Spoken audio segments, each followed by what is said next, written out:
bem-vindos ao podcast Acesse Reab Saúde. Nós iremos abordar os principais temas relacionados aos distúrbios de deglutição e disfagia e os impactos que isso pode trazer para a população adulta e pediátrica. E para isso nós vamos contar com os melhores especialistas nesse assunto no Brasil, com entrevistas exclusivas com esses especialistas, discussões de casos clínicos reais, de forma que nós possamos trazer uma contribuição para toda a população, especialistas e não especialistas. E para esse nosso primeiro podcast, nós temos hoje a honra de receber aqui o nosso colega, Dr. Hélio van der Linder, que é neuropediatra, e nós abrimos a palavra para que ele possa se apresentar. Olá, doutora Edna, tudo bem? Muito honrado em participar desse podcast. Acho que é um tema muito interessante e que vem assim para desmistificar muito do que se pensa sobre disfagia e gastrostomia na criança. Bom, eu sou Hélio van der Linder Júnior, sou neurologista infantil e neurofisiologista. Tenho formação inicial de medicina em Pernambuco e depois pediatria em Pernambuco. Depois fiz minha formação de residência em neurologia infantil e neurofisiologia na Faculdade de Medicina da Universidade de São Paulo. Já estou aqui em Goiânia há 17 anos, aliás, quase fazendo 18, quase virando um goiano. E trabalho atualmente em 2 centros, o Centro de Reabilitação Dr. Henrique Santilo, o CRER, lá onde eu posso acompanhar, tenho a possibilidade de acompanhar vários pacientes com indicações que a gente vai conversar um pouco aqui no decorrer desse podcast. E no Instituto de Neurologia de Goiânia, também um centro, um hospital referência em todo o Brasil de neurologia, e também em consultório privado. Então, para mim é uma satisfação participar. Eu sou fonoaudióloga e a minha área de atuação principal é com essa população portadora de disfagia, desses distúrbios de deglutição. E nós convidamos o Dr. Hélio aqui hoje para apresentar uma temática que é por demais importante. Disfagia e gastrostomia precoce na população pediátrica. Quando essa gastrostomia deve ser indicada e para quem ela deve ser indicada? Nós sabemos que existe uma escassez de dados epidemiológicos referentes às crianças com gastrostomia no Brasil. E o número de estudos ainda é restrito, e isso dificulta a elaboração de programas de ações voltadas para essa população. Em 2019, a Fiocruz publicou um documento de boas práticas para a gastrostomia na população pediátrica, chamando a atenção dos profissionais de saúde para que vejam a gastrostomia como um aliado e não como um obstáculo ao cuidado das crianças, né? E acho que é isso que nós queremos pensar aqui hoje. E a gastrostomia é um procedimento cirúrgico realizado por meio de cirurgia aberta ou através de uma endoscopia, que é a chamada gastrostomia endoscópica, que é menos frequentemente feito no Brasil na população pediátrica. A maioria dos centros que eu tenho conhecimento parece fazer a opção preferencialmente pela gastrostomia cirúrgica. E essa gastrostomia é uma comunicação que se faz do estômago com o meio externo em crianças que estão impossibilitadas de receber alimento por via oral. E através dessa sonda, a alimentação é introduzida, o alimento é introduzido. Por vezes, nós vamos ter crianças que têm uma alimentação mista. A gastrostomia, ela não pretende ser um procedimento definitivo. Não sei se o doutor Hélio vai concordar aí comigo, mas nós temos muitas crianças que vão evoluir com a possibilidade de receber alimentação por via oral também. E a gastrostomia, ela está indicada principalmente, a principal indicação é para essas crianças que têm essa impossibilidade de receber alimentação por via oral. E uma grande parte dessa população, eu acredito que seja a população que o nosso colega, Dr. Hélio van der Linden, como neuropediatra, convive diariamente, que são as crianças neuropatas. Muitas delas têm dificuldade de sugar, dificuldade de deglutir, de mastigar, e com isso elas culminam um quadro de desnutrição e desidratação, que acaba por comprometer o desenvolvimento neurocognitivo e neuromotor. E muitas dessas crianças também têm quadros de aspiração laringotraqueal crônica, o que vai culminar também com pneumonia de repetição, e que pode ser um dos motivos se os especialistas venham indicar a gastrostomia. Então, nós queremos que você participe aí, doutor Hélio, trazendo essa opinião do especialista e dizer para nós quando saber que esse paciente necessita de uma gastrostomia. Ok. Bom, primeiro acho que é super importante, como eu falei, né, falar sobre um tema que muitas vezes é visto pelas famílias de pacientes cuja indicação de gastrostomia existe, e até mesmo de vários profissionais, como um procedimento de alto risco, como um procedimento que só deve ser indicado em última instância. E isso é um mito. A gente sabe que muitas vezes essas crianças elas acabam sofrendo meses e até anos por uma falta de uma via adequada de nutrição e, o que é pior, sofrendo várias pneumonias aspirativas por conta desse refluxo que a doutora Edna comentou, que vai acontecendo por conta dessa disfagia, essa incoordenação que muitos pacientes com problemas neurológicos apresentam ao deglutir alimentos, né? Devemos lembrar que o ato de mastigação, deglutição, é um ato neurológico, da mesma forma que andar, se movimentar, falar. Então, é perfeitamente natural entender que pacientes com doenças neurológicas muito frequentemente também cursam com disfagia, dificuldade na deglutição. Isso causa um prejuízo gigantesco na qualidade de vida deles.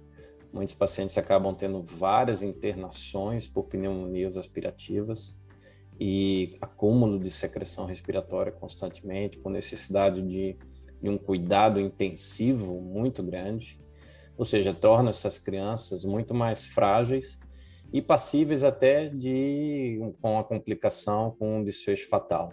Não é incomum vermos pacientes com paralisia cerebral ou doenças neuromusculares terem problemas com pneumonias graves e acabam não tendo condições de se recuperar. Então, esse conceito, né, de identificar pacientes precocemente e indicar gastrostomia pode ser uma conduta salvadora e é muito importante na qualidade de vida desses pacientes. Habitualmente, os pacientes que têm indicação de gastrostomia são pacientes, né, como a doutora Edna falou, com problemas neurológicos, pacientes com paralisia cerebral, pacientes com sequela de eventos hipóxico-isquêmicos. Existe um outro grupo também cuja lesão não é especificamente no cérebro, mas os pacientes que sofrem de doenças neuromusculares. Então, pacientes que têm um comprometimento muscular na respiração. Posso citar um exemplo, por exemplo, pacientes com atrofia muscular espinhal, principalmente o tipo 1, mais grave, a doença de Wernicke-Hoffmann, eles apresentam um desconforto respiratório muito intenso e eles gastam tanta energia com esse processo, né, de respirar, e quando vão tentar, né, fazer a alimentação via oral, podem ter risco realmente de aspiração por conta desse desconforto respiratório que apresentam e também porque o gasto também energético para isso acaba consumindo e levando eles também à desnutrição. Então, uma patologia que sabidamente já é clássica indicar gastrostomia precoce são pacientes com doenças neuromusculares graves, e aí um exemplo, a atrofia muscular tipo 1. Doutor Hélio, você considera que a gastrostomia precoce nas crianças neuropatas, além de diminuir a incidência provável dessas pneumonias aspirativas naquelas crianças que são aspiradoras crônicas, você considera que essa gastrostomia, quando ela oferece um aporte nutricional adequado, ela impacta no desenvolvimento dessas crianças? Total, porque acho que as coisas estão bem entrelaçadas, né? Quando você pode ofertar quantidade calórica adequada, nutrição adequada, muitas vezes as famílias pensam que apenas um determinado volume é o suficiente, né? Então não é incomum a gente ver crianças que as mães insistem em dizer que o volume é bom, mas pela dificuldade da ingesta e a utilização de algumas consistências líquidas, pastosas, as famílias não conseguem de maneira artesanal oferecer através da via oral um suporte adequado nutricional, e muitos acabam tendo desnutrição crônica. E essa desnutrição crônica, como sabemos, diminui a imunidade. Afinal de contas, muitas proteínas, né, são importantes, né, para a nossa imunidade, e tornam com que esses pacientes sejam mais susceptíveis a infecções, causando um certo ciclo vicioso, né? Desnutrição, além do mais disfagia, risco de aspiração, quando tem uma pneumonia, menor imunidade, e assim vai sucessivamente nesse ciclo vicioso, como eu falei, até muitas vezes, infelizmente, levando a um desfecho fatal.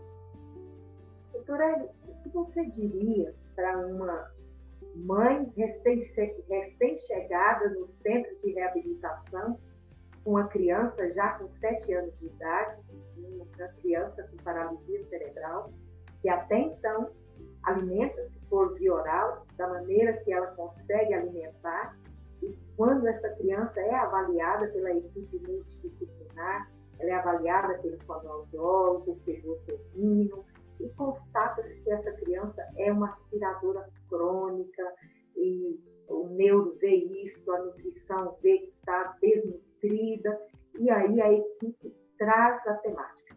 Vamos fazer uma gastrostomia. E essa mãe diz, bom, ele comeu até hoje pela boca, né?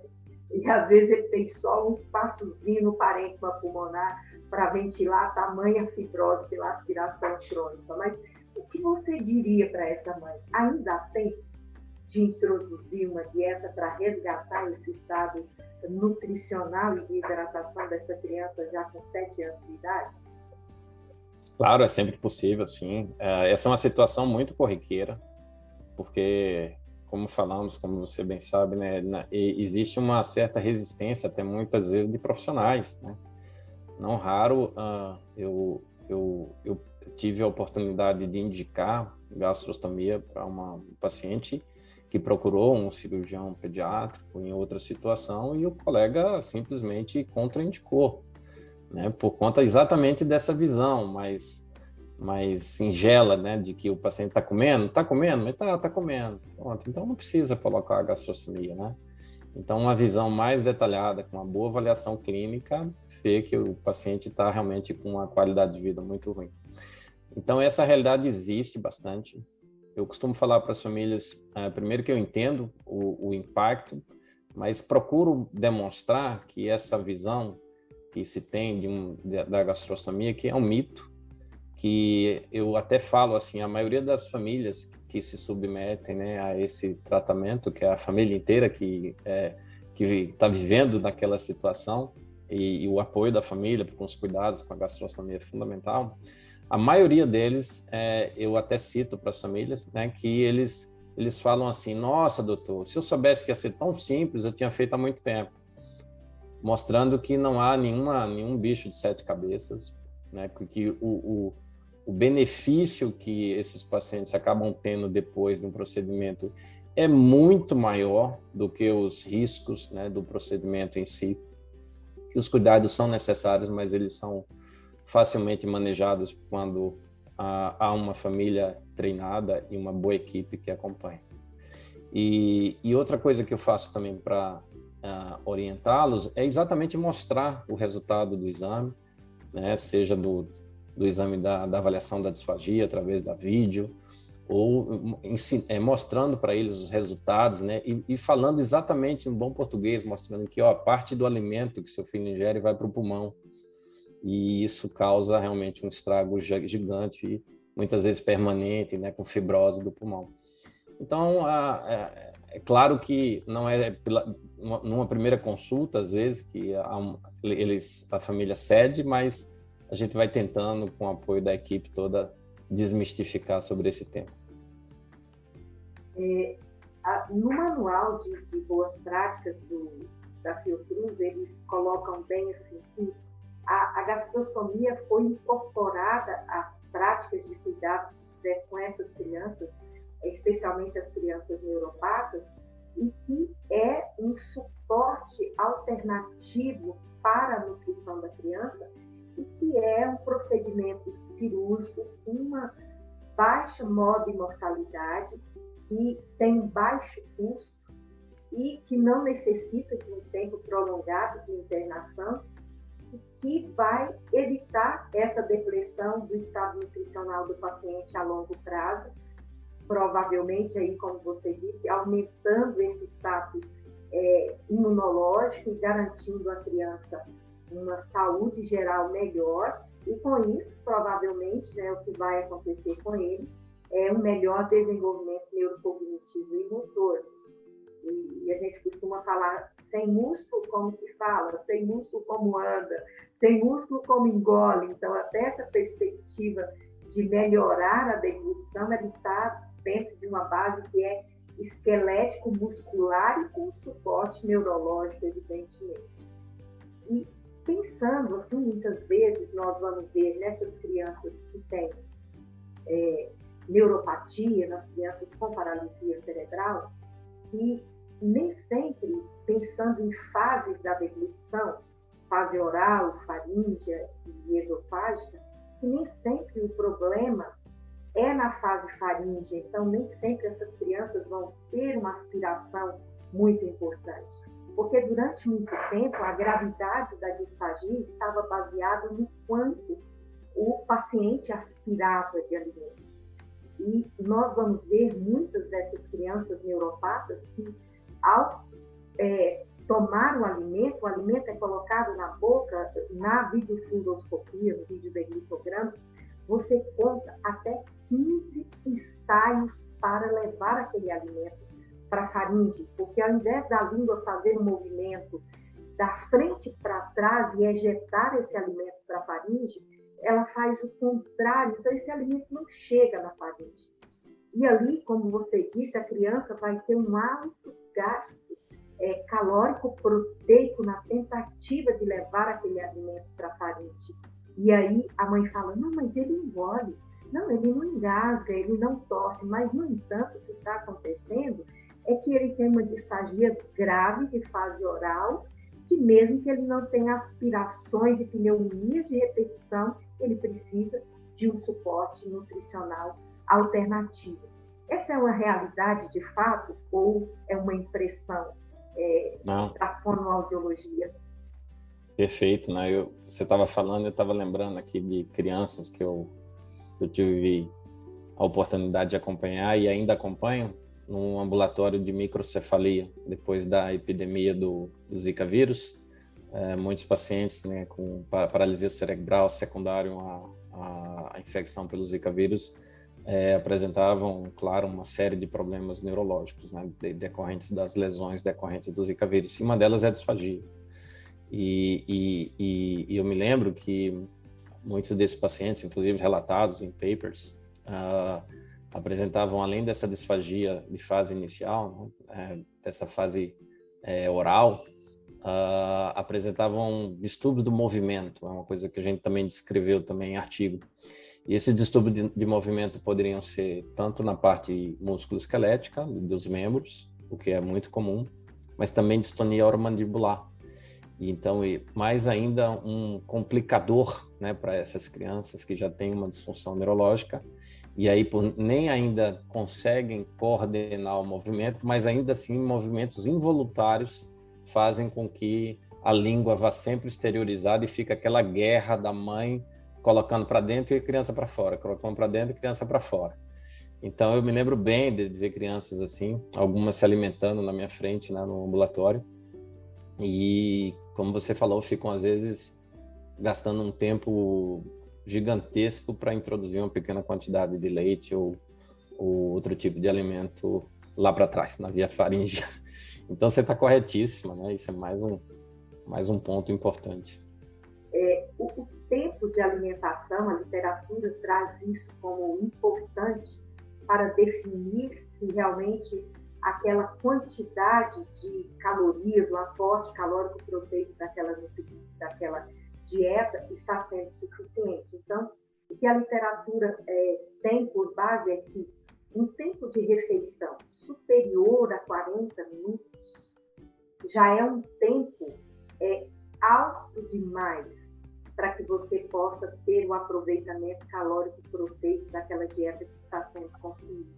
E eu achei interessante que nesse manual de boas práticas em indicação de gastrostomia da Fiocruz, eles colocam isso. Considere o tempo que a sua criança está levando para comer.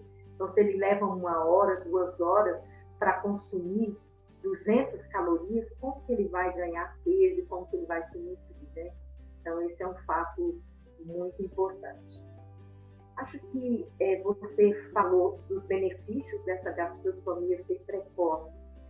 E, olhando para a literatura, eu vi alguns trabalhos que falam que as crianças geralmente são gastrostomizadas numa janela de 0 a 3 anos, de 3 a 7 anos. Você diria que para uma criança neuropata existe uma janela para essa indicação do ponto de vista etário?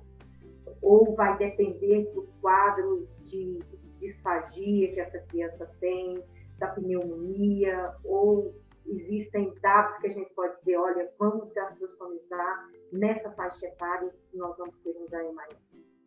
Existem as duas coisas, Edna. Existem situações, como eu falei, sobre, por exemplo, um paciente com uma doença neuromuscular grave, geneticamente determinada. Vamos falar especificamente da atrofia muscular espinhal tipo 1, doença de Wernicke-Hoffmann, que hoje vive uma mudança de paradigma, né, com os novos tratamentos. Então, eu diria assim, que antes da era dos tratamentos, com as novas terapias gênicas e terapias genéticas, modificadoras do fenótipo, dependendo de quando se inicia essa terapia, esse paciente pode não evoluir com uma necessidade de uma gastrostomia e mais para frente também não vai precisar da traqueostomia, vai começar a segurar o pescoço, sentar, isso é o que a gente está vivendo na prática. Mas antes da era do tratamento precoce, do tratamento genético, esses são um dos pacientes que a gastrostomia era mandatória, porque a gente sabe como aquela doença vai se manifestar, e aí eu faço um outro paralelo para outras doenças neuromusculares que não têm tratamento ainda. Tratamento que eu digo, tratamento medicamentoso, não tratamento de suporte. Algumas miopatias congênitas, enfim. E então a gente sabe como a evolução, a história da evolução natural daquela doença a gente já conhece. Então muitas vezes nessas situações a gente tende a ser mais precoce, não esperar que a situação daquele paciente deteriore a ponto de ser necessário uma gastrostomia de urgência, vamos dizer assim. E há por outro lado, situações que vai depender exatamente da gravidade do caso. Então, há casos de indicação de gastrostomia já no período neonatal. Uma criança com uma encefalopatia grave, que não mama de jeito nenhum, e até para ser encaminhada para a reabilitação, ela sai muitas vezes do berçário já com gastrostomia. E outras vão recebendo indicação de acordo com as intercorrências clínicas. Doutora, eu gostaria de colocar aqui talvez uma última pergunta. Como os pais podem observar sinais de que o filho precisa de uma gastrostomia? E como abordar esse assunto com o médico responsável pela criança? A gente está vivendo um novo panorama, né, Edna? Antigamente tudo ficava na decisão assim unilateral dos médicos, né, dos pediatras. Hoje em dia a gente está vivendo uma mudança, né, desse cenário, porque a informação chega muito fácil para todo mundo. E a gente está vendo cada vez mais famílias proativas, conscientes, estudam, né, através da internet, né? A gente sabe que tem um lado ruim, mas existe um lado bom também da informação. E eu costumo falar para as mães que ninguém conhece melhor o filho do que elas, né? A família. Eu digo mãe, que é o que é mais comum, né? Mas mãe e pai. E a mãe tem essa sensibilidade de entender, né, na maioria das vezes, quando a situação não está andando bem. Então, eu diria que elas têm que ficar atentas, né, a esse tempo, né, que você comentou. Não é comum que você demore muito tempo, horas, assim, mais de 1 hora para poder alimentar seu filho, que isso seja uma situação não prazerosa, né, desgastante, ao avaliar o próprio sofrimento da criança, né, nesse processo que deveria ser uma coisa prazerosa, seja num ato de amamentação, seja num ato de alimentação pastosa, transição para sólido. Então, e também pela presença de sintomas respiratórios, engasgos frequentes, né? Mas, como eu falei, isso já vem muito das famílias, né? É muito comum que, mesmo sem perguntar, atualmente as famílias já falam sobre esses problemas. E a abordagem, eu diria que, mais uma vez, as famílias têm que ser proativas e perguntar mesmo para os médicos, né? Questionarem realmente, né? Porque muitas vezes a passividade faz com que a equipe acabe levando, né, achando que está tudo bem. Então, a conduta, né, e a posição, o posicionamento dos familiares é fundamental para que o médico ou o profissional que está avaliando, o fonoaudiólogo, do outro lado, esteja ciente dos problemas que estão acontecendo e possa indicar o melhor tratamento. Você teria mais alguma outra coisa que você gostaria de falar para os colegas, que eu espero que sejam muitos que ouçam esse podcast, para os pais? Nós vamos divulgar amplamente para que as pessoas possam ter acesso a essa informação privilegiada, e com você, então, assim, acho que é um diferencial ter um neuropediatra falando sobre esse assunto para nós. Hoje aqui foi, assim, um marco para nós, dentro dessa proposta também de oferecer educação para as pessoas, né? Então, se você gostaria de falar mais alguma coisa, para nós encerrarmos agora esse podcast e ficarmos aí com um gostinho de quero mais. É sempre bom, né, falar sobre um tema importante, principalmente numa área que eu atuo. Eu acho que a dica maior é essa da desmistificação. Como eu falei, eu gostaria de enfatizar isso, porque ainda hoje a gente vê muita resistência, e, como eu te falei, na área profissional também. Então,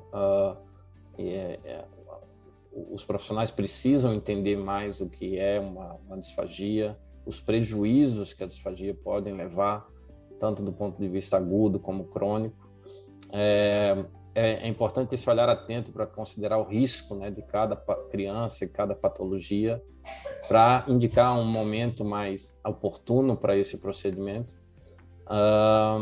Então, é basicamente isso. Eu acho que a gente precisa desmistificar não apenas as famílias, mas também muito da área médica e da área da reabilitação multiprofissional. E queria parabenizar você e sua equipe pelo excelente trabalho que vocês estão fazendo, referências também na área de disfagia, e eu estou à disposição para qualquer outra oportunidade.